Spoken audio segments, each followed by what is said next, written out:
Next Ganga నది complete అయింది కావున నెక్స్ట్ సింధు నది గురించి చూద్దాం. సింధు నది, ఈ నది గురించి ఇప్పుడు చూద్దాం. మరి సింధు నది ఎక్కడ జన్మిస్తుంది, ఎలా ప్రవహిస్తుంది అనే అంశాలను మనం ఇప్పుడు చూద్దాం. మరి భారతదేశ చిత్రపటాన్ని ఒకసారి మనం ఇలా గమనించినట్లయితే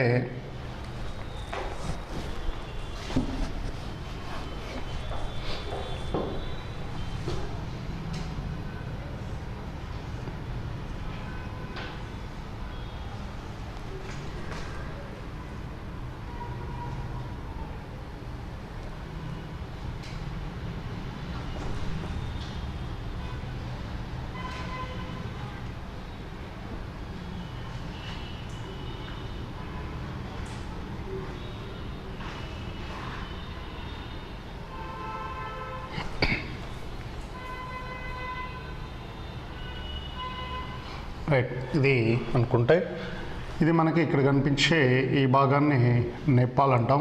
ఈ పైనున్న భాగంలో ఏదో ఇక్కడ మనకి ట్రాన్స్ హిమాలయాలకు సంబంధించినటువంటి ఒక భాగం మనకు కనిపిస్తుంది. దాన్ని కైలాస పర్వతాలు, దీన్ని టిబెట్ అని పిలుస్తాం.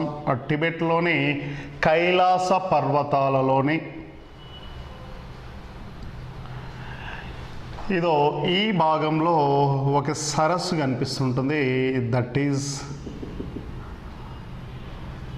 మానస సరోవరం. ఈ మానస సరోవరం సరస్సుకు పశ్చిమాన ఇక్కడ గర్తాంక్షు అనే ప్రాంతం వద్ద జన్మిస్తుంది. గర్తాంక్షు అనే ప్రాంతం వద్ద జన్మిస్తుంది. గర్తాంక్షు అనే ప్రాంతం వద్ద జన్మిస్తుంది. జన్మస్థానం birth place of Sindhu river is గర్తాంక్షు. మరి ఎక్కడుంది? కైలాస పర్వతాలలో మానస సరోవరానికి పశ్చిమాన జన్మిస్తూ ఉంది. అక్కడ జన్మించిన నది ఎక్కడ నుంచి ఇలా కొంత దూరం వచ్చిన పిమ్మట ఇదో ఇలా ప్రయాణించి అక్కడ నుంచి నేరుగా ఇలా వస్తూ ఉంది. ఇలా వచ్చి ఇక్కడ కలిసిపోతుంది. ఇక్కడి వరకు భారతదేశం ఉంటే పాకిస్తాన్లోని కరాచీ అనే పట్టణం వద్ద ఇలా వచ్చి కలిసిపోతుంది. ఇది పాకిస్తాన్, ఇది మనకి రైట్ పాకిస్తాన్ అని అనుకుంటున్నాం. పాకిస్తాన్లోని ఎక్కడ కలుస్తుందంటే కరాచీ అనే పట్టణం వద్ద కలుస్తూ ఉంది. ఎక్కడ కలుస్తుంది? ఇక్కడ సముద్రం ఉంది. ఏంటది? అరేబియా సముద్రంలో కలుస్తూ ఉంది. సో జన్మించేదేమో టిబెట్లోని కైలాస పర్వతాలలోని మానస సరోవరానికి పశ్చిమాన గర్తాంక్షు అనే ప్రాంతం వద్ద జన్మిస్తుంది. అక్కడ నుంచి టిబెట్ గుండా ప్రయాణించి భారతదేశంలోకి ప్రవేశించిన పిమ్మట అటు నుంచి అటు నేరుగా పాకిస్తాన్లోకి వస్తుంది. పాకిస్తాన్ నుంచి ప్రయాణించి పాకిస్తాన్లోని కరాచీ నగరం వద్ద అరేబియా సముద్రంలో కలుస్తూ ఉంది. ఇలా ప్రవహించే దేశాలను మనం ఒకసారి చూస్తే 3 దేశాలు ప్రవహించే దేశాలు ఎన్ని అంటే 3. అవి 1 టిబెట్, 2 ఇండియా, 3 పాకిస్తాన్. ఇలా 3 దేశాలు గుండా ప్రయాణిస్తుంది. మరి భారతదేశంలోకి ప్రవేశించే ప్రాంతం ఏది అంటే దామ్చోక్ అని పిలుస్తున్నాం. చూడండి, ఈ దామ్చోక్ అనే ప్రాంతం వద్ద ఇది ఇండియాలోకి ప్రవేశిస్తూ ఉంది. మరి ఇండియాలోకి ప్రవేశించిన పిమ్మట అది అలానే ప్రయాణిస్తూ అంటే ఏ 2 శ్రేణుల మధ్య ప్రయాణిస్తుంది అంటాడు. ఇది జస్కర్ శ్రేణి. అలాగే పైన మనకి ఒక శ్రేణి కనిపిస్తుంది. దట్ ఈజ్ లద్దాఖ్ శ్రేణి. సో జస్కర్ లద్దాఖ్ శ్రేణుల మధ్యలో ప్రయాణించి అలా ముందుకెళ్తుంది. మరి ఇక్కడ ఈ నది ఒడ్డున ఉన్నటువంటి ఒక నగరం ఏంటంటే ఇక్కడ మనకు ఒక నగరం కనిపిస్తుంది. లే నగరం కనిపిస్తుంది, లే నగరం. సో జమ్మూ కాశ్మీర్ అంటే లదాఖ్లో ఉన్నటువంటి లే నగరం గుండా వెళ్తూ జస్కర్ లదాఖ్ శ్రేణుల గుండా ప్రయాణిస్తుంది. అటు పిమ్మట అంటే ఇక్కడ అన్నీ కూడా మనం ఒకసారి గమనిస్తే చూడండి, ఇవన్నీ మనకు హిమాలయ పర్వతాలే విస్తరించి ఉంటాయి. ఇవన్నీ కూడా హిమాలయ పర్వతాలు. అంటే భారతదేశంలో అది మొత్తంగా ఎక్కడ ప్రయాణిస్తుందో హిమాలయ పర్వతాల్లోనే ప్రయాణిస్తూ ఉంది. ఈ విషయాన్ని మనం ఇక్కడ గుర్తుంచుకోవాలి. రైట్, మొదటిసారిగా పాకిస్తాన్లోనికి వచ్చిన తర్వాత కొంత దూరం ప్రయాణించినాక తల్బలా అనే ప్రాంతం వద్ద మైదానంలోకి ప్రయాణిస్తుంది. సో మైదానంలోకి ప్రవేశించేది ఎక్కడ అంటే ఇక్కడనే పాకిస్తాన్లోని తల్బలా అనే ప్రాంతం వద్ద మైదానంలోకి వస్తుంది. అంటే అంతవరకు ఎక్కడొచ్చింది, కొండల మధ్య లేదా పర్వతాల మధ్యలో ప్రయాణించుకుంటూ వచ్చిన ఇది పాకిస్తాన్లోని తల్బలా అనే ప్రాంతం వద్ద మొదటిసారిగా మైదానంలోకి ప్రవేశించింది. అక్కడ నుంచి ఇదో ఇక్కడ మళ్ళీ కొన్ని పర్వతాలు కనిపిస్తాయి పశ్చిమం వైపున చూడండి. పాకిస్తాన్లో ఒకటి సులేమాన్ పర్వతాలు, ఇక్కడికి వస్తే కీర్తార్ పర్వతాలు కనిపిస్తాయి. ఇక్కడ కీర్తార్ అనేటువంటి పర్వతాలు కనిపిస్తాయి. సో సులేమాన్ మరియు కీర్తార్ పర్వతాల యొక్క తూర్పు సరిహద్దుగా ప్రయాణిస్తూ ఇక్కడికి కిందికి వచ్చేస్తూ ఉంది. రైట్, ఇది మనకు దీనికి సంబంధించినటువంటి అంశాలను మనం ఇక్కడ చెప్తున్నాం. మరి ఎన్ని దేశాలు అంటే 3 దేశాలు గుండా ప్రయాణిస్తుంది.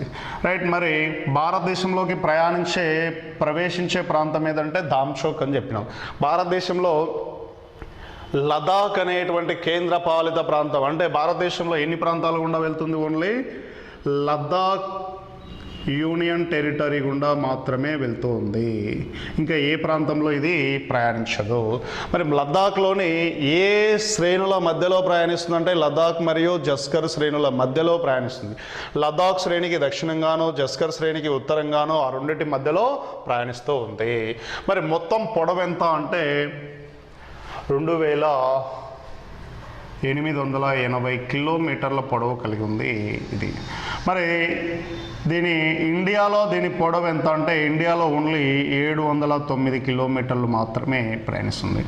సో భారతదేశంలో దీని పొడవు 709 కిలోమీటర్లు అయితే మొత్తం 3 దేశాల్లో మొత్తం పొడవు అంటే పుట్టినగా నుంచి ఇక్కడి వరకు దీని యొక్క మొత్తం పొడవు ఎంత అంటే 2880 కిలోమీటర్లు. కానీ ఈ మధ్య కాలంలో చైనా వాళ్ళు దీనికి మరొక కొత్త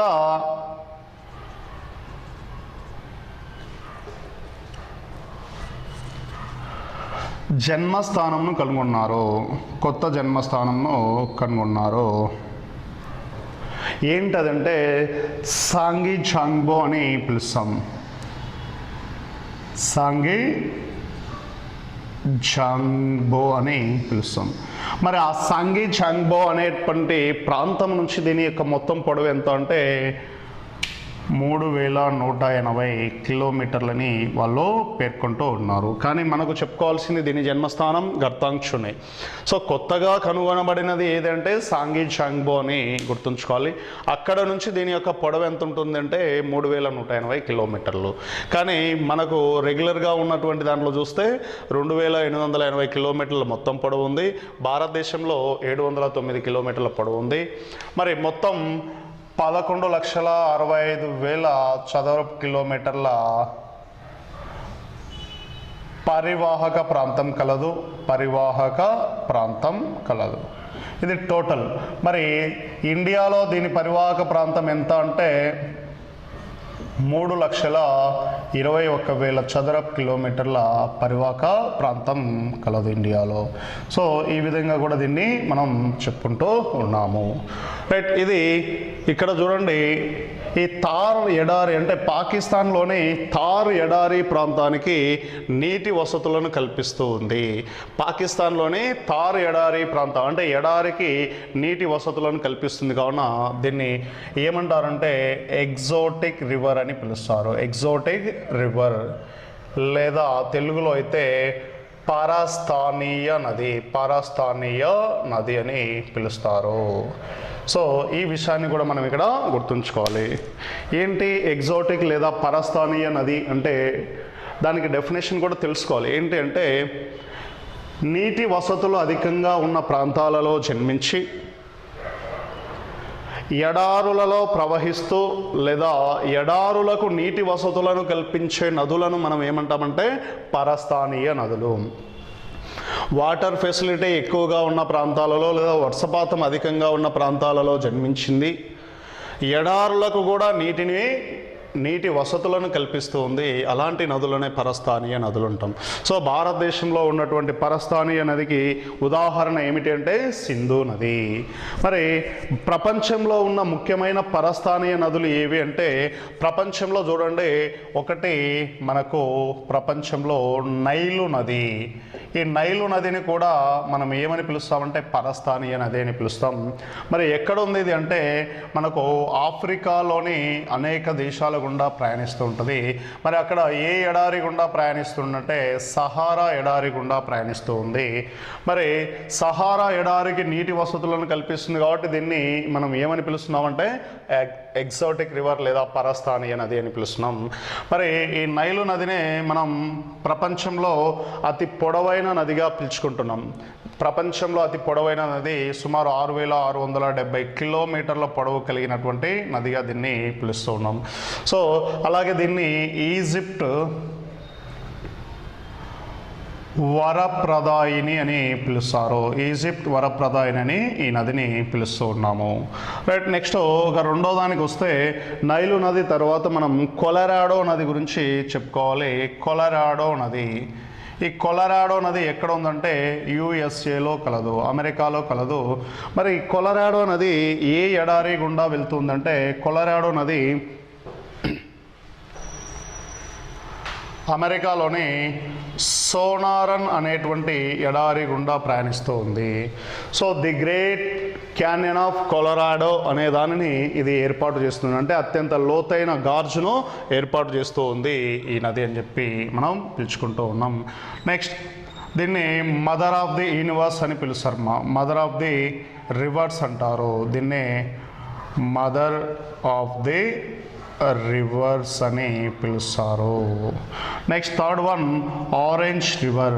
ఆరెంజ్ రివర్, ఈ ఆరెంజ్ రివర్ మనకు ఎక్కడ ఉందంటే ఆస్ట్రేలియాలో కలదు. ఆస్ట్రేలియాలో కలదు, సారీ ఆస్ట్రేలియా కాదు, సౌత్ ఆఫ్రికాలో కలదు. ఆరెంజ్ అనేది మనకు సౌత్ ఆఫ్రికాలో కలదు. మరి సౌత్ ఆఫ్రికాలోని ఏ ఎడారి గుండా వెళ్తుందంటే కలహారి ఎడారి గుండా ప్రయాణిస్తూ ఉంది. మరి కలహారి ఎడారి గుండా ప్రయాణిస్తూ ఉంది కాబట్టి ఆ కలహారి ఎడారి అనేది వరల్డ్లో లార్జెస్ట్ హమ్మడా టైప్ ఎడారి అని చెప్తాం. అంటే ఇసుక లేనటువంటి అతి పెద్ద ఎడారి ఏదంటే కలహారి. ఆ ఎడారి గుండా ప్రవహించిన నది ఏదంటే ఆరెంజ్. ఆరెంజ్ నది ఈ ఎడారి గుండా ప్రవహిస్తుంది కాబట్టి దీన్ని ఏమంటున్నాం పరస్థానీయ నది అని పిలుస్తున్నాం. నెక్స్ట్ ఫోర్త్ వన్ మనం తీసుకుంటే డార్లింగ్ నది. నెక్స్ట్ ఫోర్త్ వన్ వచ్చేసి డార్లింగ్ నది. మరి డార్లింగ్ నది ఎక్కడ ఉందంటే ఆస్ట్రేలియాలో కలదు. ఆస్ట్రేలియాలో ఏ ఎడారి గుండా వెళ్తుందంటే విక్టోరియా ఎడారి గుండా ప్రయాణిస్తూ ఉంది.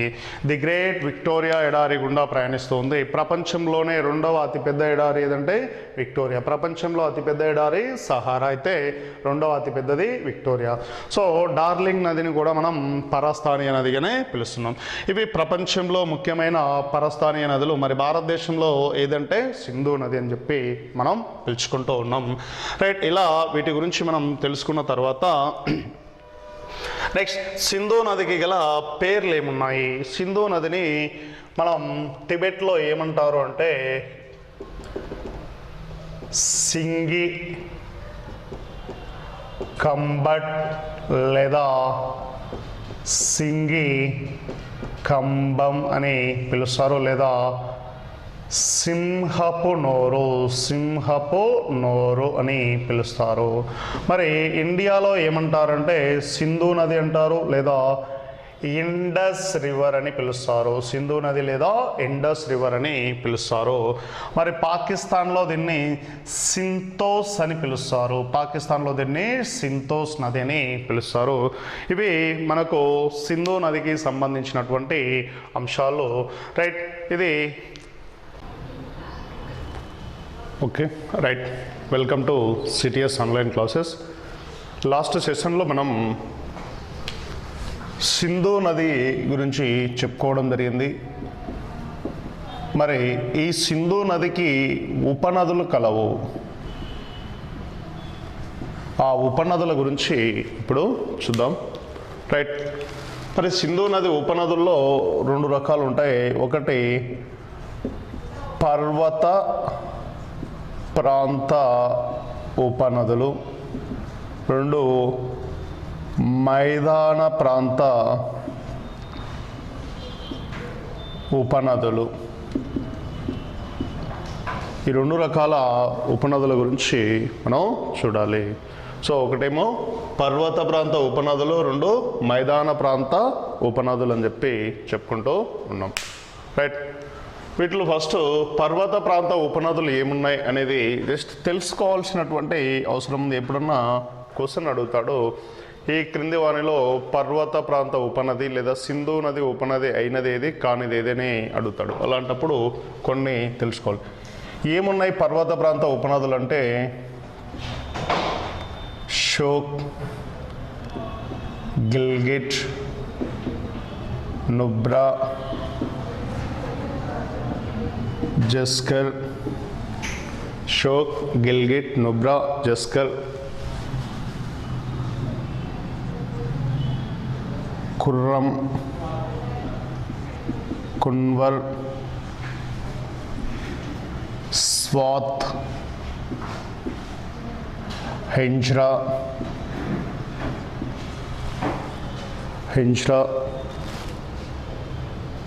లాంటివి మనకు పర్వత ప్రాంత ఉపనదులు. సోక్, గిల్గిట్, నుబ్రా, జస్కర్, ఖుర్రం, కున్వర్, స్వాత్, హింజ్రా, కాబూల్ లాంటివి ఇంకా మనకు కనిపిస్తూ ఉన్నాయి దీనికి. ఇవి దీని యొక్క ఉపనదులు. రైట్. నెక్స్ట్ రెండో అంశానికి వస్తే మైదాన ప్రాంత ఉపనదులు ఏమున్నాయి. మైదాన ప్రాంత ఉపనదులు మనకు ఒక 5 కనిపిస్తాయి ప్రముఖంగా. అవి ఏవి అంటే ఒకటి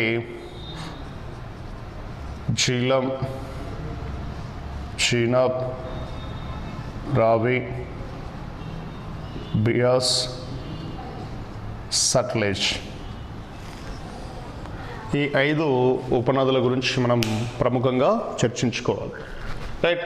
ఈ 5 ఉపనదుల గురించి అంటే మైదాన ప్రాంత ఉపనదులు అనేటివి సింధు నది ఉపనదులకు సంబంధించి అత్యంత ప్రాధాన్యత కలిగిన ఉపనదులు. ఈ 5 భారతదేశంలో ప్రయాణిస్తూ ఉన్నాయి. కావున వాటికి సంబంధించిన కొంత ఎక్స్ట్రా సమాచారాన్ని, వాటికి సంబంధించిన విషయాలను మనం తెలుసుకోవాలి. ఇప్పుడు వీటి గురించి చూద్దాం. రైట్. ఫస్ట్ ఇదో ఇక్కడ పుట్టి ఇలా వెళ్ళి ఇలా వస్తున్నటువంటి ఒక నది, దట్ ఈజ్ జీలం నది. రైట్. ఇక్కడ పుట్టి ఇంకొక నది ఇలా వస్తూ ఉంటుంది, దట్ ఈజ్ చీనాబ్ నది. ఇంకా 3 నది ఇలా దీన్ని కలిసిపోతుంటుంది, దట్ ఈజ్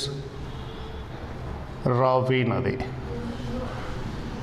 ఇక 4వ నది ఏంటంటే ఈ రావి నదికి దగ్గరలోనే జన్మిస్తుంది, ఇలా వచ్చి కింద వైపున కలిసిపోతుంటుంది. 5వ నది ఇదో ఈ ప్రాంతంలో జన్మించి ఇలా వచ్చి దీన్ని కలుస్తూ ఉంటుంది. రైట్. ఇది బియాస్ నది అయితే ఇది సట్లెజ్ నది. ఇది సట్లెజ్ నది. మరి వీటన్నిటికీ పైభాగాన మనకు కనిపించే అసలైన నది ఏదంటే ఈ సట్లెజ్ నదికి ఆపోజిట్లో ఇక్కడ జన్మిస్తుంటుంది, దట్ ఈజ్ సింధు నది.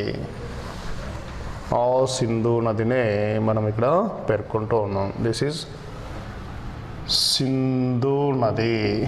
రైట్. ఇవి జీలం, చీనాబ్, రావి, బియాస్, సట్లెజ్. సింధు నది మైదాన ప్రాంత ఉపనదులుగా వీటిని పిలుచుకుంటాం. ఈ వీటి గురించి మనం ఇప్పుడు చూడాలి. మొదటగా జీలం నదిని తీసుకుంటే ఈ జీలం నది యొక్క జన్మస్థానం ఏమిటి అంటే వెరీనాగ్ అనే ప్రాంతం వద్ద జన్మిస్తుంది. ఈ జమ్మూ కాశ్మీర్లోని వెరినాగ్ అనే ప్రాంతం వద్ద జన్మిస్తుంది. మరి భారతదేశంలో ఏ ప్రాంతం గుండా ప్రయాణిస్తుందంటే ఓన్లీ ఫ్లోస్ అంటే just only Jammu and Kashmir గుండా మాత్రమే ప్రయాణిస్తూ ఉంది. ఇక దేని గుండా ప్రయాణించటలేదు, ఓన్లీ జమ్మూ అండ్ కాశ్మీర్ గుండానే ప్రయాణిస్తూ ఉంది. ఇది మనం ఇక్కడ గుర్తుంచుకోవాలి.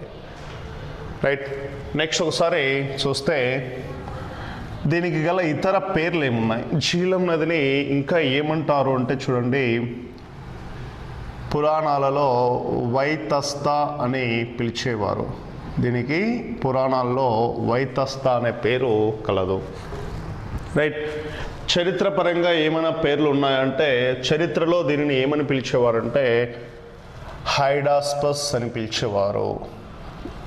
హైడాస్పస్ అని పిలిచేవారు.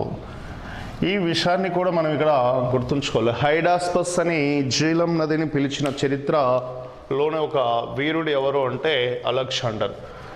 సో గ్రీకు వీరుడైనటువంటి అలెగ్జాండర్, ప్రపంచ వీరుడైనటువంటి అలెగ్జాండర్ భారతదేశం మీద దండయాత్ర చేసినప్పుడు ఇక్కడ ఉన్నటువంటి జీలం నది ఒడ్డున ఒక యుద్ధం చేసినాడు. ఆ జీలం నదిని ఆయన జీలం అని పిలవలేక హైడాస్పస్ అని పిలిచడం జరిగింది. ఆయన పిలిచిన ఆ పేరు మీదుగానే దీనికి హైడాస్పస్ అంటే అలెగ్జాండర్ దీనిని హైడాస్పస్ అని పిలిచాడు, కావున దీనికి ఆ పేరు వచ్చింది. మరి నది ఒడ్డున జరిగిన యుద్ధం ఏమిటి అంటే హైడాస్పస్ యుద్ధం. ఎవరెవరికి మధ్య జరిగింది అంటే అలెగ్జాండర్కు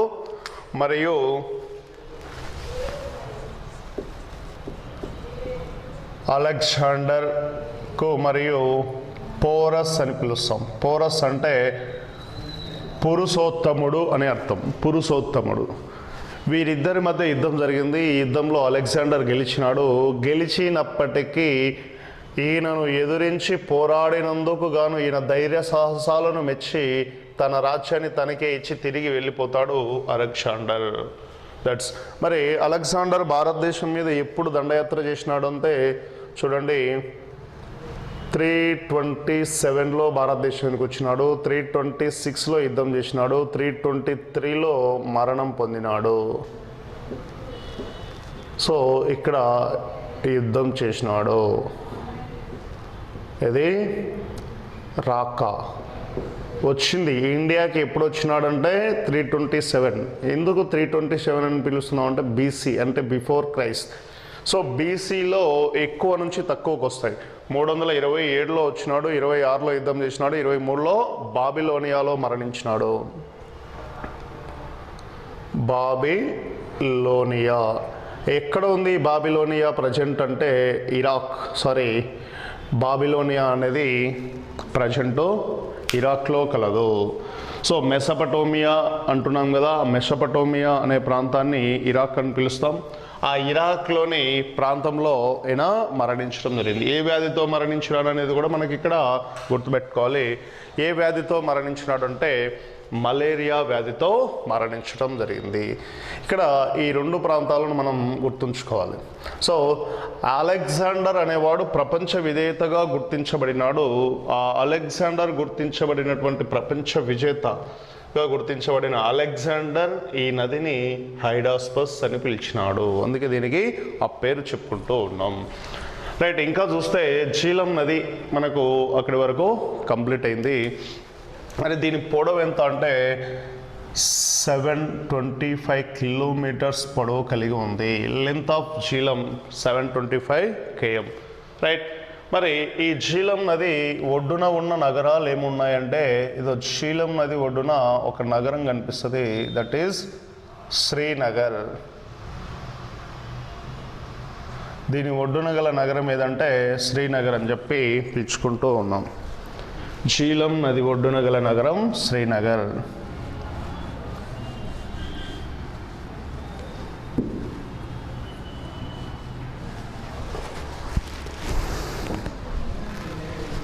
జీలం నది ఒడ్డున గల నగరం శ్రీనగర్ అని మనం పేర్కొంటున్నాం. రైట్, ఈ శ్రీనగర్ వద్దనే ఒక సరస్సును ఏర్పాటు చేస్తుంది. ఇది ఆ సరస్సు పేరేమిటి అంటే గనక ఊలార్ సరస్సు, ఊలార్ సరస్సును ఏర్పాటు చేస్తుంది. సో జీలం నది ఏర్పాటు చేసే సరస్సు ఊలార్. అలాగే జీలం నది నగరం ఒడ్డున అంటే ఏ నగరం గుండా వెళ్తుంది అంటే శ్రీనగర్ గుండా వెళ్తూ ఉంది. జీలం నది ఒడ్డున గల నగరం శ్రీనగర్. జీలం నది ఏర్పాటు చేస్తున్న సరస్సు ఊలార్ సరస్సు. దేశంలో అతిపెద్ద మంచినీటి సరస్సు ఏదంటే ఊలార్ సరస్సు. దేశంలో అతిపెద్ద మంచినీటి సరస్సు ఊలార్ సరస్సు. మరి ఎక్కడ కలుస్తుంది అంటే చూడండి, టిమ్ము అనే ప్రాంతం వద్ద ఇది చీనాబ్ నదిని కలుస్తుంది. టిమ్ము అనే ప్రాంతం వద్ద చీనాబ్ నదిని కలుస్తుంది. మరి ఇండియా పాకిస్తాన్, ఇదేమో పాకిస్తాన్ ఇటువైపున ఇండియా ఉంటుంది. అంటే కొద్ది దూరం ఇండియా పాకిస్తాన్ సరిహద్దుల గుండా ప్రయాణిస్తూ ఉంది ఈ నది. ప్రస్తుతం ఇండియా పాకిస్తాన్ల సరిహద్దుగా ప్రయాణించే నది ఏదంటే మనకు జీలం నది అని చెప్పుకుంటూ ఉన్నాం. రైట్, అది మనకు జీలం నదికి సంబంధించినటువంటి అంశాలు. రైట్, నెక్స్ట్ రెండో విషయానికి వస్తే చీనాబ్. మరి చీనాబ్ నది ఎక్కడ జన్మిస్తుందంటే బారాలాప్షా అనే కనుమ వద్ద జన్మిస్తుంది. మరి బారాలాప్షా కనుమ ఎక్కడ ఉందంటే హిమాచల్ ప్రదేశ్లో కలదు. హిమాచల్ ప్రదేశ్లోని బారాలాప్షా కనుమ వద్ద ఇది జన్మిస్తుంది. మరి అక్కడ నుంచి హిమాచల్ ప్రదేశ్, జమ్మూ కాశ్మీర్ల గుండా ప్రయాణించి పాకిస్తాన్లోకి ఎంటర్ అవుతుంది. ప్రయాణించే రాష్ట్రాలు హిమాచల్ ప్రదేశ్, జమ్మూ కాశ్మీర్. మరి చీనాబ్ నది యొక్క మొత్తం పొడవు ఎంత అంటే 1180 కిలోమీటర్స్ పొడవు కలిగి ఉంది. బట్ ఇండియాలో 960 కిలోమీటర్లు మాత్రమే కలిగి ఉంది. అంటే ఇండియాలో 960 కిలోమీటర్లు ప్రయాణిస్తే మిగతాదంతా కూడా ఎక్కడ ప్రయాణిస్తుంది? పాకిస్తాన్లో ప్రయాణిస్తూ ఉంది. సో చీనాబ్ నదికి గల మరొక పేరు ఏమిటి అంటే అస్కిని అని పిలుస్తారు. దీనిని అస్కిని అని పిలుస్తారు. మరి చీనాబ్ నది రెండు నదుల కలయిక అని మనం చెప్పుకోవచ్చు. ఏవి ఆ రెండు నదులు అంటే చూడండి, చంద్ర మరియు బాగా అనే రెండు నదులు కలిస్తేనే మనకు చీనాబ్ నది ఏర్పడుతుంది. చంద్ర మరియు బాగా అనే రెండు నదులు కలిస్తేనే చీనాబ్ నది ఏర్పడుతుంది. ఈ రెండు నదులు తాండి అనే ప్రాంతం వద్ద కలిసి, హిమాచల్ ప్రదేశ్లోని తాండి అనే ప్రాంతం వద్ద కలిసి మనకు ఏ విధంగా ఏర్పడుతున్నాయంటే చీనాబ్ నదిగా మారుతూ ఉన్నాయి. రైట్, అలాగే సింధు నది ఉపనదులలో అతి పెద్ద ఉపనది ఏదంటే చీనాబ్ నది. సింధు నది ఉపనదులలో పెద్దది చీనాబ్ నది. ఎందుకు అంటే ఇది అత్యధికంగా నీటిని తీసుకువస్తూ ఉంది. సో సింధు నదికి సంబంధించిన ఉపనదులలో నీటిని ఎక్కువగా తీసుకువచ్చేటువంటి నది ఏదంటే చీనాబ్ నది అని పిలుస్తూ ఉన్నాం.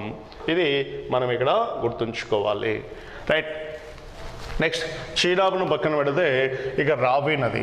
మరి రావి నది జన్మస్థానం ఏమిటి అంటే రావి నది రోహ్తంగ్ పాస్ వద్ద జన్మిస్తుంది. రోహ్తంగ్ కనుమ అని చెప్పి పిలుస్తాం. సో హిమాచల్ ప్రదేశ్లోని రోహ్తంగ్ కనుమ వద్ద ఇది జన్మిస్తుంది. మరి ఇది ప్రయాణించే రాష్ట్రాలంటే హిమాచల్ ప్రదేశ్ ఒకటి, పంజాబ్ ఒకటి అని చెప్పి మనం పిలుస్తున్నాం.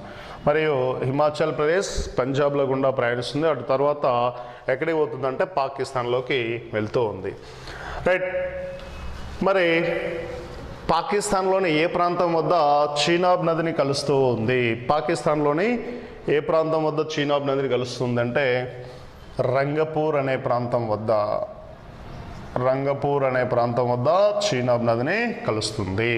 మరి దీని యొక్క పొడవు 722 కిలోమీటర్స్గా మనం చెప్పుకుంటున్నాం. 722 కిలోమీటర్లు. మరి పాకిస్తాన్లో అయితే ఇది సుమారు 20 కిలోమీటర్లు ప్రయాణిస్తుంది. భారతదేశంలో సుమారు 700 కిలోమీటర్ల దూరం ప్రయాణిస్తూ ఉంది. మరి రావి నదికి పాకిస్తాన్లో ఏమని పేరు ఉందంటే చూడండి, పాకిస్తాన్లోని లాహోర్ అనే పట్టణం గుండా ఇది ప్రయాణిస్తుంది. ఈ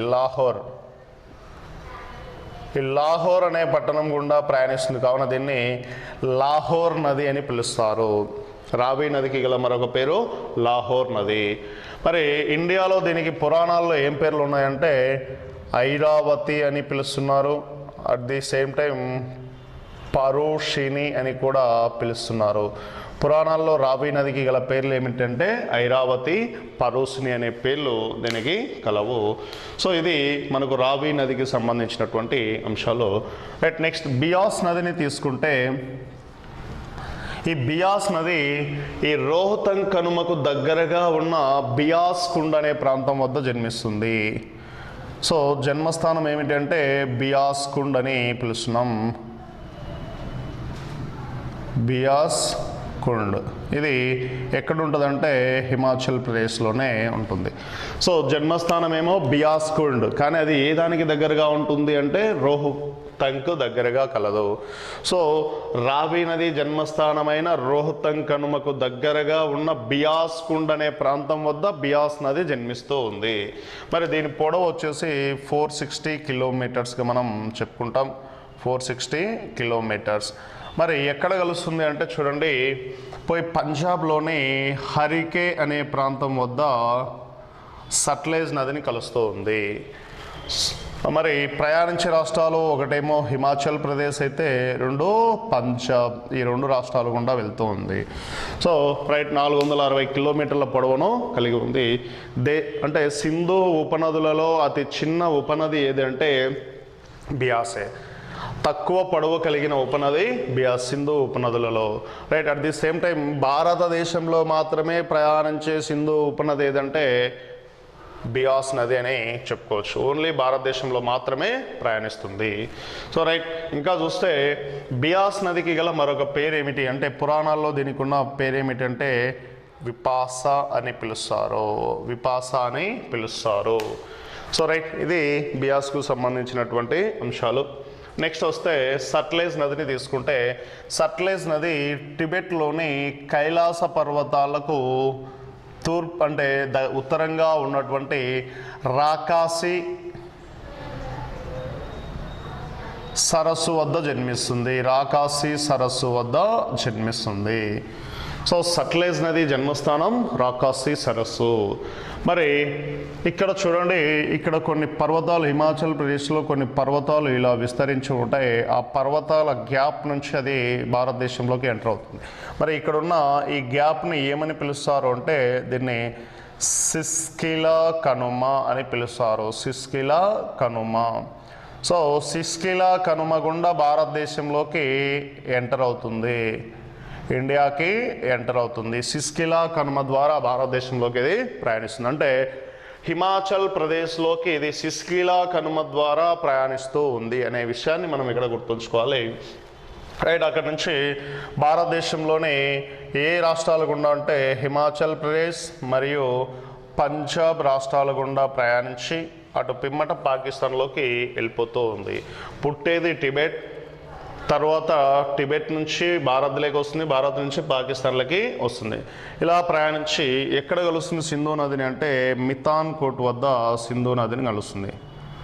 మితాన్ కోట్ పాకిస్తాన్లోని మితాన్ కోట్ అనే ప్రాంతం వద్ద సింధు నదిని కలుస్తుంది. మరి దీనితో చీనాబ్ నది కూడా కలుస్తుంది. చూడండి, మరి చీనాబ్ నది కలిసే ప్రాంతం ఏదంటే పంచనాడ్. పాకిస్తాన్లోని పంచనాడ్ అనే ప్రాంతం వద్ద చీనాబ్ నది దీన్ని కలుస్తూ ఉంది. రైట్, మరి సట్లెజ్ నది సింధు నదిని కలిసే ప్రాంతం మితాన్ కోట్ పాకిస్తాన్ అని చెప్పి పిలుస్తున్నాం. భారతదేశంలో ఇది ప్రయాణించే రాష్ట్రాలు ఏవంటే హిమాచల్ ప్రదేశ్ ఒకటి, పంజాబ్.